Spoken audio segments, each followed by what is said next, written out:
Hello guys, have you been thinking about trying microneedling for your skin? You've probably seen it pop up across social media, whether it's YouTubers, influencers, or ads doing the rounds lately. And that's exactly how it happened for me. Some of the big content creators have been raving about this skincare tool more than any other skincare tools we have seen in the past like gua sha or jade rollers, especially when it comes to anti-aging benefits. Think uneven skin tone, fine lines and wrinkles, skin sagging, loss of collagen and reduced elasticity. I've been curious about it myself for a while, and as luck would have it, a brand reached out. Maybe you've heard of them, maybe not. They're called Banish. They offered to send over a few of their products with absolutely no pressure to post or create content around them. They simply wanted me to try them out. How kind is that? And genuinely, I'm grateful that I got the chance to experience their microneedling device for the very first time. Before using it, I made sure to go through the pamphlet included in the package and did a bit of research online to understand how it works, how to use it safely, and how to layer skincare products post this treatment. Just to be clear, this is an at-home microneedling kit that comes with different needle depth. The one I received include two replaceable 0.5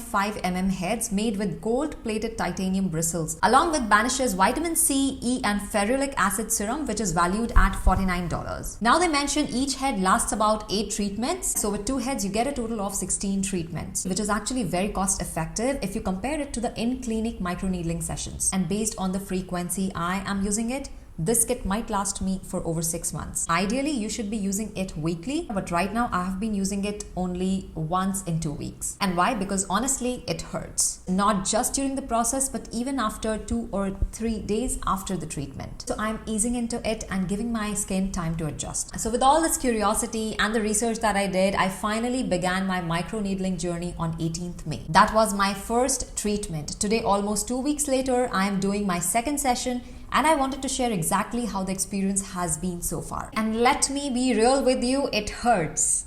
I'm using the 0.5 mm head, and while it's not too bad over the fleshy muscle areas of the face, the moment I hit bone, oh my god.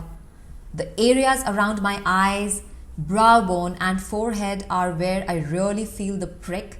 It's not unbearable, but it's definitely not pain-free either. This kit comes with this small instruction card that tells you to do a patch test before you even begin on your face. And I 100% recommend taking that seriously. It's important to know what you're getting into. It takes me about 12 to 13 minutes to cover my entire face. In my second session, I skipped the neck because it just felt too prickly. Maybe I'll build up to that next time. As per the instructions, you're supposed to use it on a clean face, which means freshly washed and already a bit dry. I could instantly feel how dehydrated my skin was after washing. I sprayed my face with La Roche-Posay's thermal spring water to add a bit of hydration before getting started. After stamping 3 to 5 times in each area as instructed, my skin turned visibly red and irritated. You can actually see the prick marks too. And the burn after, oh my god, it's real. It felt like my skin was on fire. So I avoided any actives and instead used a hydrating serum with hyaluronic acid, a ceramide-based moisturizer, and a second calming moisturizer. Even after all that, my skin still burned. And from my last experience, I know it will feel sensitive the next day too. I'll be keeping my skincare very gentle for the next 48 hours.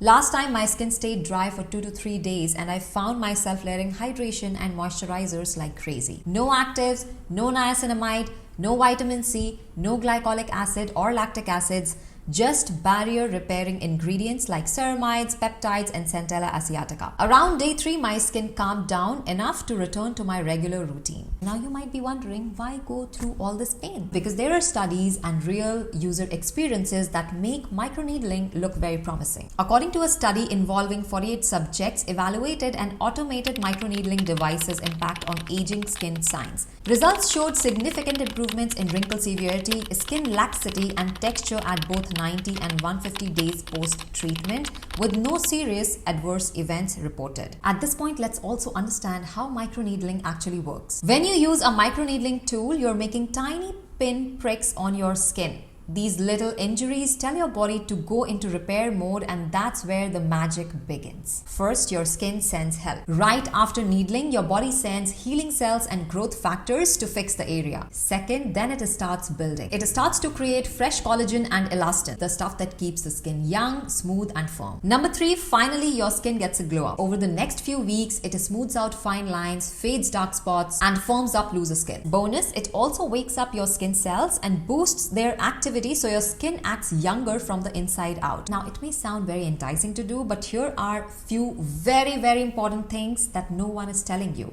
And I don't know why. So here is my list of 10 must-know tips and warnings if you're considering microneedling. Number 1, always disinfect your microneedling tool before every use. Use 70% isopropyl alcohol to clean it properly. This is not optional. It penetrates your skin and any bacteria on the device can lead to infections. Number 2, never share your microneedling device. This is a personal use tool. Since it punctures the skin, sharing it can transfer oils, bacteria, and even blood, leading to irritation or allergy reactions. Number 3, avoid using it over rashes, wounds, infections, or active acne. The packaging clearly warns against this, and it makes sense. You don't want to spread bacteria or worsen any inflammation. That said, I did come across a study that supports the use of microneedling device for acne and texture. So I cautiously tried it over a few breakouts. Let's see how that goes. A 2023 pilot study published in Skin Health and Disease investigated the safety and efficacy of microneedling as a treatment for acne. Participants underwent either 3 treatments spaced 4 weeks apart or 4 treatments spaced 2 weeks apart. The results demonstrated a significant reduction in both non-inflammatory and inflammatory acne lesions with no post-treatment complications or disruption to the skin microbiome. Number 4, if you're allergic to metal or gold, do not use this. This device has gold-plated titanium bristles, and the brand explicitly states that you should not use if you're allergic to metals. Think of people whose skin react to earrings or costume jewelry. This is the same idea. Number 5, do it at night. Post-treatment irritation and redness are real. Doing it at night gives your skin time to settle and you wake up with less visible irritation. Number 6, skip the makeup the next day. The brand says you can apply it after 8 hours, but from my experience, my skin felt too sensitive even the day after. I avoided makeup for 2 full days and that worked much better. Number 7, avoid exfoliating acids for at least 1 to 2 days. No glycolic, lactic or salicylic acids. Your skin is already compromised post needling and acids will just irritate it further. Number 8, never skip sunscreen. Your skin will be more vulnerable to sun damage now. Apply a broad spectrum sunscreen every single morning after treatment. Number 9, moisturize heavily post-treatment. I'm telling you, with my experience, my usual moisturizer wasn't enough. You will need hydrating serums, calming creams, and barrier repair moisturizers to replenish your skin. Finally, number 10, keep it out of reach of children. This is not just another skincare gadget. It is sharp and can be dangerous. Keep it safe and away from those little hands. And that's been my honest experience so far. I'm still in the early stages, but I'll keep you posted as I go. If you're thinking of trying microneedling at home, I hope this breakdown help you make an informed decision. Now let me know if you've tried this already and what your experience has been. I would love to know that. And I'll see you in my next video. Until then, stay tuned, stay beautiful.